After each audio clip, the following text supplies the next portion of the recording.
அனைவருக்கும் வணக்கம் நண்பர்களே. கர்ப்பிணிகளிடம் என்ன பேச வேண்டும், என்ன பேசக்கூடாது, ஒரு கர்ப்பிணி பெண் எப்படி நடந்து கொள்ள வேண்டும், அவர்களை எப்படி நாம் நடத்த வேண்டும், அதனால் பின்னாடி ஏற்படக்கூடிய பிரச்சனைகள் என்ன என்பதையெல்லாம் நம்ம இந்த வீடியோல பார்க்க போறோம். நார்மலா எப்பவும் போல பேசித்தான் இருக்கிறோம். இதுல என்னத்தை போய் டெய்லியும் போய் சிரிச்சுக்கினா இருக்க முடியும்? டெய்லியும் சிரிச்சுக்கின்னு இருந்தா லூஸ் மாதிரி ஆயிடாது அப்படிலாம் நம்ம நினைப்போம். பட் அப்படி இல்லை. இதுக்கு நம்ம உதாரணம் நேரா மகாபாரதத்துல இருந்து போயிடலாம். அர்ஜுனனும் இன்னொருத்தரும் இந்த சக்கர வியூகத்தை எப்படி உடைச்சு வெளியில போறது அப்படின்னு சொல்லி பேர் பேசிட்டு இருக்காங்க. இந்த வயிற்றில் இருந்த குழந்தை அபிமன்யு இந்த சக்கர வியூகத்தை எப்படி உடைத்து கொண்டு உள்ளே செல்வது என முழுமையாக கேட்டுக்கொண்டான். ஆனா எப்படி திரும்பி வர்றதுன்னு அவன் கேட்கல. பின்னாடி பாருங்க, இந்த 13ஆம் நாள் போர்ல இந்த சக்கர வியூகத்தை உடைச்சுக்கிட்டு அபிமன்யு உள்ள போயிடுறா. இவங்க எல்லாம் சூழ்ச்சி பண்ணி அவங்கள கொண்டுறாங்க. இந்த சூழ்ச்சியில மிகப்பெரிய பங்கு கர்ணனுக்கு இருக்கிறது. கர்ணன் தான் பின்னாடி அடிச்சிடறாப்ல. பின்னாடி அந்த வில்ல உடைத்தது கர்ணன் தான். அதுல யாருமே செய்ய முடியாத துரோகத்தை பின்னாடி துரோணர் செய்கிறார். நீங்க அவருடைய கையை கத்தியுடன் அவர் கையை வெட்டுறார். அவன் அந்த உடைஞ்ச கையோட அந்த சக்கரத்தை எடுத்துக்கிட்டு உத்தரா. அப்போ ஜெகத்ரதன் அவர் தான் பின்னாடி தன் கதையால் அடித்து, கதை வச்சிருப்பாங்கள கையில, அதுல அடித்து அபிமன்யுவை கொள்கிறார். எல்லோரும் அபிமன்யுவுக்கு துரோகம் செய்தார்கள். துரியோதனன் அந்த இடத்துல ஒரு வார்த்தை சொல்றான், இன்னைக்கே போர் முடிஞ்சிடும் போல இருக்குதே, பையன் இந்த விளையாட்டு விளையாடுறானே. யாராலையும் அவனை சமாளிக்கவே முடியல. அர்ஜுனனுடைய மகனை யாராலையுமே சமாளிக்க முடியல. அவ்வளவு பெரிய வீரனாக இருக்கிறான். அவனை எதுவுமே பண்ண முடியல. அதனால கர்ணனும் மற்றவர்களும் துரோகம் செய்துதான் அவனை வீழ்த்தினார்கள். அது ஒரு கதை ஒரு பக்கம் இருக்கட்டும். ஆனா இப்ப இந்த பாதி கேட்டான் பாத்தீங்களா, அங்கதான் பிரச்சனை. அதனாலதான் கர்ப்பிணி பெண்கள் உறங்கும் பொழுது அவர்களை எழுப்பாதீர்கள். யாரேனும் தேவ ரிஷிகள் உட்கார்ந்து அவங்களுக்கு ஏதாவது சொல்லி கொடுத்துக்கிட்டு இருக்க கூடும். இப்போ நமக்கு ஒரு ஞானம் இருக்கு இல்லையா, எல்லாருக்கும் எல்லா நட்சத்திரத்தில் பிறந்தவர்களுக்கும் அந்த ஞானம் ஒரே மாதிரியாக இருக்கிறது. எல்லா ரோகிணியும் ஒரே மாதிரியாவா இருக்காங்க, எல்லா அஸ்வினியும் ஒரே மாதிரியாவா இருக்காங்க, எல்லா பூசமும் ஒரே மாதிரியா இருக்காங்க, எல்லா மக நட்சத்திரமும் ஜெயலலிதாவா ஆயிட்டாங்க, எல்லா பூர நட்சத்திரமும் ஒரே மாதிரியாக இருக்கிறது இல்ல. அப்போ அவங்களுக்கு ஏதோ ஒன்று எக்ஸ்ட்ரா கொடுக்கப்படுகிறது. அப்போ அவர்கள் செய்த பூர்வ புண்ணிய கர்மாக்கேற்ப யாரோ ஒருவர் அவர்கள் உறங்கி கொண்டிருக்கும் பொழுது இந்த குழந்தைக்கு ஏதோ ஒரு விஷயத்தை புகுத்துகிறார். பூசா ஒரு குழந்தை ஒரு விஷயத்தை கண்டுபிடிக்குது, இல்ல ஒரு தொழில கொடி கட்டி பறக்கிறது. யாருக்குமே புரியாத கால்குலேஷன் ஒரு மனிதனுக்கு புரிந்து விடுகிறது அப்படின்னா அந்த துறையில் அவன் கொடி கட்டி பறக்க போறான்னு அர்த்தம். அப்படி பல பேர் கொடி கட்டி பறந்து கொண்டிருக்கிறார்கள். அப்போ மற்றவர்களுக்கு புரியாதது இவர்களுக்கு புரிந்து விட்டது அப்படின்னு தானே விஷயம். அதான தலைவனுக்கும் தொண்டனுக்கும் உள்ள வித்தியாசம் என்ன? தலைவனுக்கு புரிந்து விட்டது, தொண்டனுக்கு புரியவில்லை, அவ்வளவுதான் விஷயம். தலைவனாக இருப்பது எப்படி என்று தலைவனுக்கு புரிந்து விட்டது, தலைவனாக ஆவது எப்படி என்பது தொண்டனுக்கு தெரியவே இல்லை. அதனால் அவர் தலைவராகவே இருக்கிறார், நம்மளும் தொண்டராகவே இருக்கிறார், அவ்வளவுதான் வித்தியாசம். ஒரு கர்ப்பிணி பெண் உறங்கும் பொழுது யாராவது தேவ ரிஷிகள் உட்கார்ந்து அந்த குழந்தைக்கு ஏதோ தேவ மந்திரங்களையோ ஜோடத்தையோ அறிவியலையோ அல்லது ஏதாவது ஒன்றை கற்பித்துக் கொண்டிருக்கலாம். இது நம் கண்ணுக்கு தெரியாது. எல்லாமே கால்குலேஷன்ல அடங்கிறாது சார். எல்லாத்தையுமே நம்ம அறிவியலாக பார்க்க முடியாது. அந்த அறிவியல் ஆரம்பித்தது அப்படிங்கிறது மனிதன் தான். நீங்க இன்னும் எவ்வளவோ விஞ்ஞானிகளே ஸ்தம்பிச்சு போற விஷயங்கள்லாம் அங்க நடந்துட்டு தானே இருக்கு. எல்லாமே அறிவியலை தான் பார்க்கணும்னு இல்லை. நாளைக்கு என்ன நடக்கும்னு எந்த அறிவியலும் நமக்கு சொல்வதே இல்லை. நாளை காலையில் வழக்கமா நம்ம போற ஃபிளைட்டு அதே நேரத்துக்கு வருமா அப்படின்னு டெக்னிக்கல் தானே எல்லாமே. அப்போ நாளை காலைல கோயம்புத்தூர்ல இருந்து சென்னைக்கு போற ஃபிளைட்டு கரெக்டா அந்த 10 மணினா 10 மணிக்கு தான் வருமா அப்படின்னு அறிவியல் கால்குலேஷன் பண்றது இல்லை. சரிங்களா?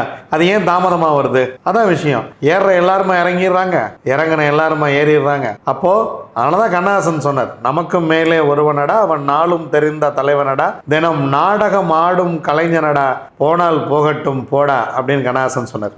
நமக்கு மேலே ஒருவனடா அவன் நாளும் தெரிந்த தலைவனடா. கண்ணதாசன் மாதிரி ஒரு நாத்திகவாதியை நீங்க பார்க்கவே முடியாது. பட் அவர் பின்னாடி ஆத்திகவாதியாக எழுதிய பாடல். அதனால எது எப்பொழுது நடக்கும் என யார் எங்கே பேசிக் கொண்டிருக்கிறார்கள் என நமக்கு தெரியாது. நம்ம நடந்து போயிட்டு இருக்கோம், நம்ம கூடயே தெய்வம் துணையாக வருகிறது என்று யாருக்கு தெரியும்? நம்ம தனியா நடக்கணும்னு நினைச்சுக்கிட்டு இருக்கோம், நம்ம கூட நம்ம பின்னாடி நம் குலதெய்வம் நடந்து வருகிறது, என் இஷ்ட தெய்வம் நடந்து வருகிறது அப்படின்னு யாருக்கு தெரியும்? யாருக்கும் தெரியாது. கண்ணுக்கு தெரியாதது எல்லாம் சில விஷயங்கள்லாம் நிரூபிச்செல்லாம் காட்ட முடியாது. பிறகு வயிற்றில் வயிற்றில் உருவான குழந்தை ஆனா பெண்ணான்னு வேணா அறிவியல் கணித்து விட முடியும். ஆனால் அந்த குழந்தை உருவாகும் பொழுது அது எப்படி ஆணாக உருவாகிறது, பெண்ணாக உருவாகிறது, அவன் இந்த உலகத்துக்கு ஆணாக வந்து என்ன செய்ய வேண்டும், பெண்ணாக வந்து என்ன செய்ய வேண்டும் அப்படிங்கிறதெல்லாம் இயற்கை தான் டிசைட் பண்ணுது. நம்ம அதுக்குள்ள போக வேணாம். ஸோ நமக்கு விஞ்ஞானமா மெய்ஞானமானு வாயிடவே வேணாம். கர்ப்பிணி பெண்கள் தன் வாழ்நாளில் எந்த இடத்திலும் மோசமான விஷயங்களை கேட்கவே கூடாது. 2 பேர் சண்டை போட்டுக்கிட்டு இருக்காங்கன்னா அங்க வந்து அந்த கர்ப்பிணி பெண் நின்று அதை கேட்கக்கூடாது. ஏன்னா அந்த வயிற்றில் இருக்கும் குழந்தை அந்த சண்டையை கேட்டுக்கொண்டே இருக்கிறது. நீங்க வந்து உங்க பையனை வந்து உங்க பொண்ணை உங்க பையனை ஒரு படைப்பாளியாக அந்த உலகத்தை கொடுக்கும்னு நினைக்கிறீங்களா? நிறைய படிங்க. கர்ப்பிணியாக இருக்கும் பொழுது நிறைய படிங்க, படிச்சுக்கிட்டே இருங்க, நிறைய படிங்க, நல்ல ஓய்வு எடுங்க, நல்லா சாப்பிட்டு ரெஸ்ட் எடுங்க. நீங்க இந்த உறங்கும் பொழுது, இந்த உறக்கத்துக்கு முன்பாக நீங்க உறங்க போகும் பொழுது அருமையான ஒரு வீணை, ஒரு மிருதங்கம், ஒரு நல்ல ஒரு மெல்லிய ஒரு வயலின் இசை, அந்த மாதிரி ஏதாவது ஒன்று இசைக்க விட்டு உறங்குங்கள். உங்களுக்கு ரொம்ப பிடிச்ச அறிவாளியான ஸ்பீச், இன்ஸ்டாகிராமில் சண்டை போட்டுக்கிறது. நான் கூட ஒரு வீடியோ வந்து அவர்கிட்டயே கூப்பிட்டு சொல்லணும்லாம் நினைச்சேன். எப்போ பார்த்தாலும் வந்து அவர் வீட்டில் இருக்கும்போது இன்னொரு பொண்ணை கல்யாணம் பண்ணிட்டு வந்து அவர் பொண்டாட்டி வந்து அவரை டார்ச்சர் பண்ணுறாம இப்படியே ஒரு கண்டென்ட் ஒரு கப்புள்ஸ் பண்ணுறாங்க. இதெல்லாம் பார்க்கும்போது நம்ம ஏதோ வீடியோ ஸ்க்ரோல் பண்ணும்போது வந்தது இது. சரி, அவர் நமக்கு ரொம்ப தெரிஞ்ச நபர், அவர் எனக்கு ரொம்ப நெருக்கமான இடத்துல அவர் எனக்கு தெரியும். இவரை வீடியோ பண்ணிட்டு இருக்காரு, ஓ பரவாயில்ல, ஏற்கனவே நம்மகிட்ட ஜாதகம் கூட வந்திருக்காரு அப்படின்ட்டு உள்ள போய் பார்க்குற எல்லா வீடியோ அதே மாதிரி தான் பண்ணியிருக்காங்க. அப்போ இந்த இன்ஸ்டாகிராமில் சண்டை போட்டுக்கிறது, ஃபேஸ்புக்கில் சண்டை போட்டுக்கிறது, இதையெல்லாம் கர்ப்பிணி பெண்கள் கொஞ்சம் தள்ளி இருந்த வேண்டும் அப்படிங்கிறதான் விஷயம். அதையவே ஸ்க்ரோல் பண்ணிக்கிட்டே இருக்காதீங்க. அதில் வர்ற நீங்கள் வந்து இதில் காமெடி பண்ணுறேன்ற பேரில் கழுத்தறுக்கிற கோஷ்டிகிட்டேருந்துலாம் கொஞ்சம் தள்ளி இருங்க அப்படிங்கிறதா விஷயம். நல்ல கருத்துள்ள புத்தகங்களை படியுங்கள், நல்ல கருத்துக்களை கேளுங்கள். வீட்டில் எக்காரணம் கொண்டும் கர்ப்பிணி பெண்கள் இருந்தால் வீட்டில் யாருமே சண்டை போடாதீங்க. பிறக்கும் குழந்தை வாழ்நாள் போர்க்களமாகவே இருக்கும். ஒரு கர்ப்பிணி பெண் வீட்டில் இருக்காங்க, 6வது மாதம் நீங்கள் அந்த அம்மா அழுகுறாங்க, ஏதோ ஒரு சூழ்நிலை சண்டை அடிதடி, ஏதோ தன் மனதுக்கு பிடிக்காத ஒரு விஷயத்துக்காக அழுகுறாங்கன்னா அந்த குழந்தை மாற்றுத்திறனாளியாகத்தான் பிறக்கிறது. நீங்கள் 7வது மாதம் ஒரு குழந்தை ஆரோக்கியமாக இல்லை, தாயார் ரொம்ப சிரமப்படுறாங்கன்னா ராகு தோஷத்துடன் தான் பிறக்கிறது. 7 மாதத்துக்கு மேலே ஒரு பெண் புகுந்த வீட்டில் இருக்கக்கூடாது. 7வது மாதம் வளைகாப்பு வைத்து அந்த பெண்ணை நீங்கள் வந்து எங்கே அழைச்சிட்டு போயிடணும், பிறந்த வீட்டுக்கு அழைச்சிட்டு போயிடணும். 8, 9, 10 இந்த 3 மாதங்கள் ஒரு பெண் தான் பிறந்த வீட்டில் இருந்தால்தான் தாய்மாமனின் வாழ்க்கை சிறப்பாக இருக்கும். ஒரு பெண்ணுக்கு வளைகாப்பு வைக்காம விட்டுட்டீங்க அப்படின்னா அவங்க தாயார் குடும்பம் பெருசா வந்து வளரவே வளராது. இதுல இந்த வளைகாப்பு வைக்கும் போது நான் சொன்ன இடத்துல தான் வளைகாப்பு வைக்கணும், நீ சொன்ன இடத்துல தான் வளைகாப்பு வைக்கணும்னு உங்க கௌரவத்திற்காக உங்களுடைய ஆதிக்கத்தை செலுத்த வேண்டும் என்பதற்காக அந்த பெண்ணை போட்டு துன்புறுத்தினீங்கன்னா அந்த குழந்தை நாளைக்கு இந்த உலகத்துல அவ்வளவு கஷ்டப்படுது. இதெல்லாம் தெரியாமையே பண்றீங்க, தப்புன்னு தெரியாமையே பண்றீங்க. எங்க வச்சா என்னையா வளையல் போட்டால் தானே வளைகாப்பு, அதை இந்த அங்கே வைக்க மண்டபத்தில் வைக்க. முதல்ல வந்து மாப்பிள்ளை வீட்டில் தான் வளைகாப்பு நடத்தணும். இந்த மண்டபத்தில் வளைகாப்பு நடத்துறது முதல்ல நிறுத்துங்க. ஒரு பெண் எங்கே வாழ போனாங்களோ அந்த இடத்துல தான் வளைகாப்பு நடத்தணும். அதை விட்டுட்டு நீங்கள் போய் மண்டபத்தில் வளைகாப்பு வைக்கிறேன், இந்த மண்டபத்தில் வைக்கிறேன், அந்த ஐயா லட்சம் பேரை கூப்பிடுங்க, அதெல்லாம் பிரச்சனையே கிடையாது. நீங்கள் வீட்டில் வளைகாப்பு வச்சுட்டு கோயிலில் தாலி கட்டி ரிசப்ஷன் வைக்கிற மாதிரி நீங்கள் வந்து வீட்டில் வளையெல்லாம் போட்டு நேராக அந்த பொம்மையை ஷோகேஸ் பொம்மையில் உட்கார வைக்கிறாம இந்த அம்மாவை கூட்டின்னு போய் உட்கார வச்சு உங்க பணபலத்தெல்லாம் அங்க கொண்டு போய் காட்டுங்க. அந்த குழந்தைகிட்ட காட்டாதீங்க. அவன் நாளை கஷ்டப்படுறதுக்கு நீங்க ஏன் சாமி காரணமா இருக்கீங்க? அந்த அதிகாரத்தை உங்களுக்கு யார் கொடுக்குறா? இந்த உலகத்துக்குள்ள ஒருத்தன் வந்து கஷ்டப்பட போறான், அவன் கஷ்டம்தான் படணும்னு நீங்க ஏன் தீர்மானிக்கிறீங்க? மணமகன் வீட்டில் தான் வளைகாப்பு நடத்த வேண்டும். அந்த வளைகாப்பு நடத்துற அன்னைக்கு எந்த விதமான மனச்சங்கடம் இல்லாமல் அந்த பெண் சிரித்து கொண்டிருக்க வேண்டும். அந்த பொண்ணு வந்து கடமைக்கு சிரிக்க கூடாது, சரிங்களா? ஏதோ கடமைக்கு ஏதோ சொல்றீங்களா அப்படிலாம் சிரிக்க கூடாது. தங்கத்துல தான் வளையல் போடுவேன் அப்படின்னு அடம்பிடிக்க கூடாது. கண்ணாடி வளையல் தான் போட்டு வளைகாப்பு நடத்த வேண்டும். நீங்க தங்கத்தில் வளையல் போடுவது தோஷம். ஒரு பெண் கர்ப்பமாக இருக்கும் பொழுது தாயார் வீட்டில இருந்து எங்கிட்ட உங்ககிட்ட நிறைய பணம் இருந்தா அந்த பிறந்த குழந்தைக்கு டெபாசிட் பண்ணுங்க, உங்க பேரனுக்கு டெபாசிட் பண்ணி விடுங்க. தங்கத்துல தான் வளையல் போட்டா தான் வளைகாப்புன்றதெல்லாம் நம்ம கௌரவத்துக்கு கண்டுபிடிச்சது, அதெல்லாம் முறை அல்ல. கண்ணாடி வளையல் தான் போட வேண்டும். அந்த பெண் ஒரு குறிப்பிட்ட நாளைக்காவது கண்ணாடி வளையலோடு உறங்க வேண்டும். அந்த கண்ணாடி ஒன்றோடு ஒன்று மோத வேண்டும். அந்த சத்தத்தை வார்த்தை அந்த குழந்தை கேட்க வேண்டும். காது நன்றாக கேட்கும், மிக நீண்ட காலத்துக்கு கேட்கும். ஒரு சிலருக்கு 40 வயசுல காது கேட்கும் திறன் குறைவா வருது பாத்தீங்களா, 50-60 வயசுல ரொம்ப கம்மியாயிட்டே வருது பாத்தீங்களா, செவித்திறன் இல்லாம பிறக்கக்கூடிய குழந்தைகள் பாத்தீங்களா, இங்கெல்லாம் அந்த பிரச்சனை இருக்கு. அப்போ முதல்ல அந்த விளை நிலத்துக்குள் அந்த விதை உருவாகும் பொழுது அதை சரியாக பராமரிக்காமல் அவன் பிறந்து வந்த பிறகு அவன் அப்படியாகு, இப்படியாகு, நாசா விஞ்ஞானியாகு, அப்துல் கலாம் ஆகு, விவேகானந்தராகு, சூப்பர் ஸ்டார் ரஜினிகாந்த், விஜய் மாதிரி ஆகு, ரஜினி மாதிரி ஆகு, கமல் மாதிரி ஆகு, அவன் என்ன சாமி அவன் பைலட் ஆகு, அது இன்ஜினியர் ஆகு, அதப்படி இதப்படி அப்படின்னா அவன் என்ன படிப்பான்? அப்போ எங்க நம்ம ஃபாலோ பண்ணாம விட்டுட்டோம் அப்படிங்கறத முதல்ல புரிஞ்சுக்கணும். முதல்ல ஒரு விஷயத்தை ஃபாலோ பண்ணு. ஒரு குழந்தை உருவாயிடுச்சு அப்படின்னா 3 மாதத்திலிருந்து அந்த தாயார் மகிழ்ச்சியாக இருக்க வேண்டும். அவங்களுக்கு என்ன பிடிச்சிருக்கோ அதை சாப்பிடணும். அதை சாப்பிடு, இதை சாப்பிடணும் போட்டு அவங்களை திணிக்காது. அவங்களுக்கு என்ன பிடிச்சிருக்கோ அதை சாப்பிடணும். அதான் மன நிறைவு. நீங்க அந்த காலத்துல உணவு பஞ்சம், அதனாலதான் இந்த 7 சாப்பாடு 5 சாப்பாடு செஞ்சு எடுத்துட்டு போய் அவங்களுக்கு உணவு கொடுத்ததுக்கு காரணம். ஒரு காலத்தில் அரிசி பஞ்சம், உணவு பஞ்சம் இருந்த காலத்துல அதெல்லாம் நம்ம செஞ்சுக்கிட்டு இருந்தோம். இன்னைக்கு கடமைக்கு கொஞ்சம் கொஞ்சம் 7 சாப்பாட்டை வச்சு வந்தவங்களை எல்லாம் சாப்பிட விட்டு அந்த அம்மா மேடையிலே நின்று கும்பிட்டுக்கினே இருக்க, அதை சாப்பிட சொல்லி ஒருத்தரும் சொல்லவே மாட்டீங்க. அந்த அம்மா மேடையிலே நின்றுக்கிறாங்க, வந்தவன் எல்லாம் சந்தோஷமா சாப்பிட்டு சந்தோஷமா போய்கிட்டு இருக்காங்க. அப்படித்தான் பல வளைகாப்புகள் போய்கிட்டு இருக்கு. அதனால வளைகாப்பு என்பது அந்த பெண்ணுக்கு நாம் காப்பிடக்கூடிய ஒரு நிகழ்வு. 7வது மாதத்துல அந்த குழந்தைக்கு நம்ம எல்லாம் ஒண்ணு சேர்ந்து என்ன சொல்றோம்னா, நீ இந்த உலகத்துக்கு பாதுகாப்பா வரப்போற, உனக்காக நாங்க இவ்வளவு பேர் இருக்கோம். அதாவது இந்த பக்கம் உன் தந்தையார் வீட்டுல இவ்வளவு பேர் இருக்காங்க, தாயார் வீட்டுல எல்லாம் சிரிச்சு சந்தோஷமா பேசிப்பீங்க இல்லையா, வாங்க மச்சான் வாங்க மாமா, அந்த குழந்தைக்கு நல்லா கேட்கும். அப்போ இவ்வளவு உறவுகள் நம்மள நேடி வந்திருக்காங்க, தைரியமா இருக்கும்ல அந்த குழந்தைக்கு. விதையிலேயே தைரியம் கொடுக்கும். நீங்க அமெரிக்காவில் வளைகாப்பு பண்றது இல்ல, அங்கன்னா குழந்தைய பிறக்காம போயிடுது. ஆப்பிரிக்காவில் வளைகாப்பே பண்றது இல்லை, அங்கன்னா குழந்தைய பிறக்காம போயிடுது. வளைகாப்பு பண்ணாலும் குழந்தை பிறக்கும், வளைகாப்பு பண்ணலாம் குழந்தை பிறக்கும். ஆனா தமிழன் ஒரு விஷயத்தை உருவாக்கி இருக்கான் பாருங்க, அந்த கருவில் இருக்கும் குழந்தைக்கு கருவில் இருக்கும் பொழுதே ஒரு பாதுகாப்பு வளையத்தை ஏற்பாடு செய்கிறான். அதான் விஷயம். அவன் உள்ள இருக்கும் போதே அவனுக்கு சொல்லிடுறான், உனக்கு மாமா இருக்கான், மச்சான் இருக்கான், அண்ணன் இருக்கான், தம்பி இருக்கான், தாய் மாமா இருக்கான், சித்தப்ப பெரியப்ப, நீங்க அக்கா மாமான்னு ஒரு பெரிய கூட்டமே இருக்கடாமான, வெளில வா பாத்துக்கலாம் அப்படின்னு அந்த பெண் குழந்தைக்கு சொல்றாங்க, உனக்கு இவ்வளவு பாதுகாப்பான ஒரு உலகம் வெளியில் இருக்கிறது, நீ தைரியமாக இந்த உலகத்தில் வெளியே வா. அப்போ அந்த நமக்கு ஒரு தைரியம். சமயம் இப்போ ஒரு பெரிய கடன் நாளை கட்டியே ஆகணும், ஓகேவா, நாளை கட்டலன்னா உன்னை என்ன வேணா செஞ்சிருன்னு யாரோ ஒருத்தர் சொல்றாங்க. திடீர்னு உங்க வீட்டுல உங்க அக்கா மச்சான் மாமன் மச்சனை பங்காளி அண்ணன் தம்பி போன அதில் 100 பேர் ஒன்று கூடி உங்களுக்கு பாதுகாப்பாக நிற்கிறான். இப்போ அவன்கிட்ட வாங்கின கடன் இப்போ இல்லைப்பா, ஒரு 6 மாதம் கழிச்சு தான்ப்பா கொடுப்பான். ஒரு 50 பேர் உங்கள் வீட்டில் நிற்கிறாங்க. என்ன சாமி பண்ணிட முடியும்? என்ன பண்ணிட முடியும்? ஒன்றுமே பண்ண முடியாது. அப்போ உங்களுக்கு ஒரு பெரிய பாதுகாப்பு வளையம் இருக்கு. நீங்கள் முதல்ல தைரியம் ஆயிடுவீங்க. நம்ம என்னப்பா அவனை, ஏய் வாப்பா, ஏய் பார்த்துக்கலாம், இப்போ எங்கப்பா என்ன நேற்று அடிக்க வரேன்னு சொன்னீங்க வரவே இல்லை அப்படின்னு வடிவேல் சொன்ன மாதிரி போம்பணி எல்லாம் கேட்பான். அப்போதான் நமக்கு என்ன தைரியமாக இருக்குது. அப்போ அந்த மாதிரி தான் இந்த வளையல் காப்பு அப்படிங்கிற விஷயம் காப்பிடக்கூடிய ஒரு விஷயம். போய் வாழ்த்திட்டு வாங்க, அங்கே போய் வயிறறியப்படாது. அந்த வளைகாப்புக்கு போயிட்டு பாத்தியாக்கா இந்த பட்டு புடவைய தங்கத்திலேயே வளையல பாத்தியாக்கா, இப்ப இந்த தட்டு வைக்கிறதுன்னு ஒரு சப்ஜெக்ட் ஒன்று வந்திருக்குது. அப்புறம் அந்த தட்டு வைக்கிறது, அங்க டெக்கரேஷன் பண்றது, அடடா ஒருத்தன் கல்யாணம் பண்ணி குழந்தை வச்சு வெளியில எடுத்துறதுக்குள்ள எத்தனை செலவு, அடே சாமி. அப்போ அங்க போய் நம்ம வயிறார சாப்பிட்டு மனமாற வாழ்த்தணும். அங்க போய் மனமாற சாப்பிட்டு வயிறறிய சபிச்சிடக்கூடாது. அப்போ இந்த வளையல் காப்பு அப்படிங்கிற ஒரு விஷயம், ஒரு கர்ப்பிணி பெண் உறங்கும் பொழுது எழுப்பக்கூடாது.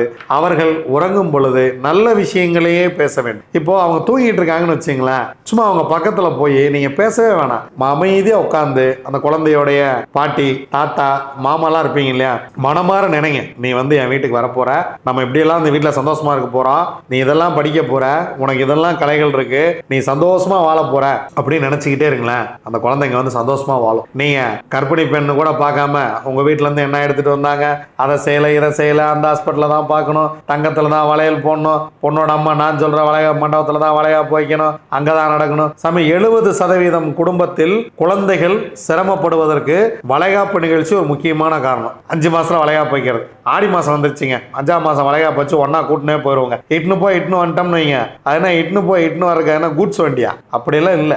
7வது மாதம் தான் வளைகாப்பு செய்யணும். 9ஆம் மாசம் தான் எங்க ஊர் வழக்கு போடி வளைகாப்பு வச்செல்லாம் நாங்க அனுப்புவோம், 7ஆம் மாசம்லாம் நாங்க அனுப்பவே மாட்டோம் அப்படின்னு இந்த அம்மா சொல்லும். யாரு மாப்பிள்ளையோட அம்மா. 9 மாசம் வரைக்கும் அந்த குழந்தை இங்கேயே இருக்குமா? புதன் சரியாக இருக்காது, ராகு சரியா இருக்காது. இந்த பையன் இங்க வந்து புதன் தசை ராகு புத்தி புதன் புத்தியில மாட்டிக்கிட்டு சிக்கி சின்னால படுவான். நம்ம ஜோசியத்துல தேடுதேன்னு தேடிக்கிட்டு இருப்போம். புதன் எங்க இருக்காரு, ராகு எங்க இருக்காரு, கேது எங்க இருக்காரு, அங்க போய் 3ல 1ல புந்து 6ல வெளியில வந்து 8ல உள்ள போய் அப்படி கேட்டு 16 32 எல்லாம் போட்டு எல்லாம் பண்ணா கூட நம்மளால எல்லா கோயிலுக்கும் போக ரெடி ஆகாது. காரணம் என்னன்னா, பிறவி அந்த பிறக்கும் பொழுது அந்த குழந்தை வயிற்றுக்குள் இருக்கும் பொழுது இந்த கிரகங்கள் வேலை செய்யவில்லை அப்படிங்கறத விஷயம். ஒரு மோட்டரை உருவாக்குறீங்க, முதல்ல அதை சரியா உருவாக்காம விட்டு பின்னாடி நீங்க மேல என்னதான் வர்ணம் பூசினாலும் அந்த மோட்டர் ஓடாது இல்ல சாமி. அப்ப அது ஓடுற மோட்டரா ஓடாத மோட்டரான்னு நம்ம எங்க முடிவு பண்றது? அதை உருவாக்கும் பொழுது சரியாக உருவாக்க வேண்டும். ஒரு விதையை விதைக்கிறான், அந்த விதை சரியா முளைச்சு வந்தாதானே சாமி நாளைக்கு வந்து மரமாகி காயாகி நிற்கும். அது முளைச்சே சரியா வரல, முளைச்சு 3 இலை விடலைன்னு சொல்றோம்ல, அந்த முளைச்சு 3 இலை விடுறதுக்குள்ளே அதுக்கு நோய் தாக்கம் ஏற்பட்டுருது. அப்படின்னா காரணம் என்ன? அமாவாசை நாட்கள்ல தம்பதிகள் இணைவது, அல்லது உங்கள் அவயோக நாட்களில் தம்பதிகள் இணைவது, முடக்கு நட்சத்திரத்தன்று தம்பதிகள் இணைவது, இதெல்லாம் இருக்கு. அதெல்லாம் பார்க்கணும். சாந்தி முகூர்த்தம் அப்படின்னு ஒண்ணு எதுக்கு வச்சாங்க? சாந்தி முகூர்த்தம் அப்படிங்கிறது விளை நிலத்தை பொறுத்துதான் விதை. ஒரு குழந்தை எங்கு உருவாகிறதோ அதை பொறுத்துதான் அவன் வாழ்க்கையின் உயரம். நம்ம ஏற்கனவே நம்ம பேசின மாதிரி தான் எல்லா ரிஷபராசிக்காரங்களும் டைரக்டர் ஆயிடுறதில்ல, எல்லா ரோக நட்சத்திரமும் ரிஷபானந்தர் ஆகல, எல்லா திருவோண நட்சத்திரமும் ரஜினிகாந்த் ஆகல, எல்லா பூச நட்சத்திரமும் விஜய் ஆயிடல, எல்லா மக நட்சத்திரமும் ஜெயலலிதா ஆயிடல. திரும்ப அந்த உதாரணத்தை சொல்றோம்னா, விளை நிலம் என்னவோ அங்குதான் சிறந்த குழந்தை உருவாகிறது. அப்போ ஒரு வீட்டுல ஏற்கனவே நீங்க வந்து இந்த இடம் பூமி சரியில்லாத தோஷத்தில் இருப்பது, அல்லது ஏற்கனவே வந்து இந்த வீட்டுல எங்க தாத்தா சூசைட் பண்ணி இறந்துட்டாருங்க, அங்கேயே வந்து சாந்தி முகூர்த்தம் வச்சிடலாங்க, பின்னாடி வந்து சொல்ல மாட்டாங்க, தாத்தா சூசைட் பண்ணதே சொல்லியிருக்க மாட்டாங்க, அந்த வீட்லயே சாந்தி முகூர்த்தம் நடக்கும். அந்த குழந்தை இந்த தாத்தாவின் மீதி மோசமான கர்மாவை எல்லாம் வாங்கி கொண்டு வந்து பிறக்கும். அந்த மாதிரி இருக்குங்க, எனக்கு வேற வீடு இல்லைங்க அப்படின்னா அதுக்கு வேற ஏதாவது மாற்று ஏற்பாடு செய்யுங்க. ஒருத்தர் ஒரு வீட்டில் தற்கொலை பண்ணிக்கிட்டாங்கன்னா அந்த வீட்டில் குழந்தை உருவாவதை கொஞ்சம் தவிர்க்க வேண்டும். இல்லையா, புதுமண தம்பதிகளை ஒரு 6 மாசத்துக்கு தனி கொடுத்தன வச்சிருங்க. அவங்க ஒரு வீட்டில் இருந்து குழந்தை பெற்று எடுத்துக்கிட்டு திரும்ப அந்த வீட்டுக்கு வரட்டும். ஒரு துர்மரணம் நடந்து விட்டது, ரொம்ப நாள் ஒரு நோய்வாய்ப்பட்டு ஒரு நபர் இறந்து போனார், இந்த திண்ணையிலே தாங்க படுத்திருந்தாரு அப்படின்னா அந்த பொண்ணு அந்த கர்ப்பமான காலத்தில் அந்த திண்ணையிலேயே உட்காந்து பேசிக்கிட்டு இருக்கு, அந்த ரூம்லயே உட்காந்து பேசிக்கிட்டு இருக்கு. இந்த வைப்ரேஷன்ஸ் எல்லாம் நீங்க உள்ள புகுத்துறீங்க. அதைத்தான் நம்ம வேண்டான்னு சொல்றோம். நம்ம வந்து ஏங்க போற வீட்டில் மட்டும் என்ன நடந்திருக்கு நமக்கு தெரியாதுன்னா விசாரிச்சு தான் போனோம். அந்த வீட்டில் ஏதாவது மோசமான செய்தி ஏதாவது நடந்திருக்கா அப்படின்னு விசாரிச்சு தான் போனோம். இல்லை நம்ம வீட்டிலே அந்த மாதிரிலாம் ஒன்றும். மரணம் என்பது இயல்பு, நோய்வாய்ப்பட்டா டக்குன்னு இறந்து போயிட்டு அதெல்லாம் இயல்பு. துர்மரணம், அகால மரணம், சூசைட், ஆக்சிடென்ட், ரொம்ப வருஷம் 5 வருஷம் 10 வருஷம் படுத்திருந்து இறந்திருந்தாங்கன்னா அந்த வீட்டில் குழந்தை உருவாவதை தவிர்த்து விடுங்கள். விளை நிலம் என்னவோ அதுதான் அந்த விளைச்சல். அப்ப அந்த குழந்தை நாளை ஒரு மிகப்பெரிய கலைஞனாகவும் படிப்பாளியாகவும் அறிவாளியாகவும் நீங்க கோடீஸ்வரனாகவும் மாறுவது, மனதால் உடலால் அவன் மிகப்பெரிய இடத்துக்கு வருவது அப்படிங்கிறது அந்த விளை நிலத்தை பொறுத்துதான். சில வீட்டில் வந்து குழந்தையே உருவாகாது, வாலின்றியே போய் நம்ம அந்த இடத்துல குடியிருப்போம். செவ்வாய் பிரச்சனையாக இருந்தால்தான் திருமணத்தில் பிரச்சனை, வளைகாப்பில் பிரச்சனை, குழந்தை உருவாதல் பிரச்சனை எல்லாம் வந்து சேரும். அப்ப இதையெல்லாம் நீங்க இந்த வீடியோ கேட்டுக்கிட்டு இருக்கிற மக்களே இதெல்லாம் தெளிவாக, இனிமேல் தான் குழந்தை திருமணம் செய்ய போகிறீர்கள் உங்க பையனுக்கும் உங்க பொண்ணுக்கும் அப்படின்னா அதை கரெக்டா மெயின்டைன் பண்ணி கொண்டு வாங்க. எந்த சூழ்நிலையிலும் நீங்க உங்கள் சந்ததி நாளைக்கு வெளியே வரும் பொழுது அவன் கஷ்டப்படுறதுக்கு நீங்களே காரணமாயிடாது. ஒரு பெண் நாளைக்கு போய் கஷ்டப்படுறாங்கன்னா அதுக்கு நீங்களே காரணமாகறீங்க அப்படிங்கறதா விஷயம். தீதும் நன்றும் பிறர் தர வாரா, நல்லதே சொல்லுங்க. ஒருவேளை சுபத்திரை எந்திரிச்சு போகாம இருந்திருந்தா அபிமன்யு சக்கரவியூகத்தை ஒட்டச்சிட்டு அத்தனை க்ளோஸ் பண்ணிட்டு வெளில வந்திருப்பான். 13 நாள்ல போர் முடிந்திருக்கும். அதான் விஷயம். அபிமன்யு அங்கே இறந்திருக்க மாட்டான். அப்போ எங்க சொல்லியிருக்காங்க நமக்கு செய்தியை பார்த்தீங்களா? எங்க சொல்லியிருக்காங்கன்றதான் ரொம்ப ரொம்ப கவனம். அப்போ ஒவ்வொரு குழந்தையும் எல்லாவற்றையும் கேட்கிறது. நீங்க வந்து வீட்டில் எப்போ பார்த்தாலும் கஷ்டம் கஷ்டம் கஷ்டம்னு புலம்பிக்கிட்டே இருக்காது. ஒரு பொண்ணு வளைகாப்பு வச்சு வீட்டுக்கு வந்திருக்கு, இந்த இவ்வளோ கஷ்டப்பட்டு தாங்க இன்னும் உனக்கு வளைகாப்பே பண்ணணும், உனக்கு கல்யாணத்துக்கு வாங்கின கடனையும் இன்னும் கட்டல, வளைகாப்புக்கு வாங்கின கடனையும் இன்னும் கட்டல, இன்னும் அந்த கடன் இருக்குது, இந்த கடன், தங்கச்சியை வேற படிக்க வைக்கணும், அவளுக்கு வேற கல்யாணம் பண்ணணும், உங்க அப்பனுக்கு வேற உடம்பு சரியில்லை, அதாச்சு இதாச்சுன்னு போட்டு அந்த பொண்ணை திரும்ப திரும்ப ஒரு விஷயத்த சொல்லிக்கிட்டே இருக்காதீங்க. அந்த குழந்தை பக்கத்தில் உட்காந்து சில பேர் பாருங்க வாழ்க்கையில் நான் கஷ்டப்படுறேன் கஷ்டப்படுறேன் கஷ்டப்படுறேன்னு சொல்லிக்கிட்டே இருப்பாங்க. அவங்க 1000 கோயிலுக்கு போனா கஷ்டப்பட்டே இருப்பாங்க. ஏன் தெரியுமா? திரும்ப திரும்ப சொல்லிக்கொண்டே இருக்கிறார்கள் தனக்கு தானே. அப்ப நீங்க ஒரு விஷயத்தை திரும்ப திரும்ப திரும்ப திரும்ப சொல்லிட்டே இருந்தீங்கன்னா என்ன நடக்கும்? அதான். அப்ப அந்த குழந்தைக்கு இங்க இவ்வளவு, இந்த வீட்டில் இவ்வளவு கஷ்டம் இருக்குன்றத புரிய வச்சுட்டீங்கன்னா அந்த குழந்தை வயிற்றுக்குள்ளே என்ன முடிவாயிடுது, நம்ம இவ்வளவு கஷ்டத்தோட தான் இருக்கோம், அதாவது ரொம்ப கஷ்டப்படுற ஒரு உலகத்துக்கு தான் நம்ம போறோம், அங்க நம்ம இப்படித்தான் இருக்கணும், அப்படின்னு அது ஆரம்பத்திலேயே பில்ட் ஆகி அதுக்கு தகுந்த மாதிரி அந்த குழந்தை ரெடி ஆயிடுது. பின்னாடி அந்த குழந்தை இங்கே வந்து கஷ்டத்தை மட்டுமே சந்திக்கிறது, அதுக்கு இன்பம் என்று ஒன்று இல்லாமலேயே போகிறது. அதற்கு நீங்கள் காரணமாகி விடாதீர்கள் அப்படிங்கிறத இதுல வந்து நம்ம சொல்றோம். இதுல உங்களுக்கு வேற ஏதேனும் சந்தேகம் இருந்தா கீழே வந்து கமெண்ட்ல சொல்லுங்க. ஸோ அதை வந்து நான் இன்னும் ஏதாவது பேசாம விட்டுருந்தேன்னா இல்ல இது இப்படி இருக்கலாமா அப்படின்னு கேட்டா சொல்லுங்க. சாந்தி முகூர்த்த நேரம் குறிப்பது மிக மிக மிக முக்கியம். இந்த காலண்டர் நல்ல நேரம் பார்த்துட்டு சாந்தி முகூர்த்த நேரம் குறிச்சிட்டோம் அப்படின்னா அது வந்து ரொம்ப தப்பு. திருமணத்தன்று சாந்தி முகூர்த்தம் வச்சுக்கலாம் அப்படின்னா அதுவும் ரொம்ப தப்பு. திருமணம் நடந்த அதே நாளில் சாந்தி முகூர்த்தம் வைக்கக்கூடாது. திருமணம் நடந்து குலதெய்வம் கோயிலுக்கெல்லாம் போயிட்டு வந்து ஒரு நாள் கழித்து வரக்கூடிய நல்ல நாளில் தான் சாந்தி முகூர்த்த நேரம் குறிக்க வேண்டும். ரொம்ப ரொம்ப முக்கியம். இதெல்லாம் பார்த்தீங்கன்னா குழந்தை படைப்பாளியாக பிறப்பான், இல்லைன்னா உங்களை கஷ்டம் படைப்பவனாகவே பிறப்பான். இன்னைக்கு பல பேர் தன் குழந்தைகளாலேயே வேதனைப்பட்டு கொண்டிருக்கிறீர்கள். அதை வெளியில சொல்ல முடியல. ஏன் தெரியுமா? அவன் வயிற்றுல இருக்கும்போது நமக்கு சொல்லி கொடுத்தால அவன் வெளியில வந்து இன்னைக்கு செயலாக செஞ்சுக்கிட்டு இருக்கான். அந்த பொண்ணு வெளியில வந்து செஞ்சுக்கிட்டு இருக்காங்க. அதை நம்மளால தாங்கிக்க முடியல. அப்போ நல்ல செடி நல்ல விதையிலிருந்து உருவாகும். அந்த விதை நன்றாக இருக்க வேண்டும், அந்த செடியும் நன்றாக வளர வேண்டும். ஸோ நல்ல குழந்தைகள் இந்த பூமிக்கு வரட்டும். எதிர்காலம் மிக சிறப்பாக இருக்கட்டும். வாழ்க்கை வளமாக இருக்கட்டும். நன்றி, வணக்கம். நான் உங்கள் தம்புரான் ரிஷபானந்தர்.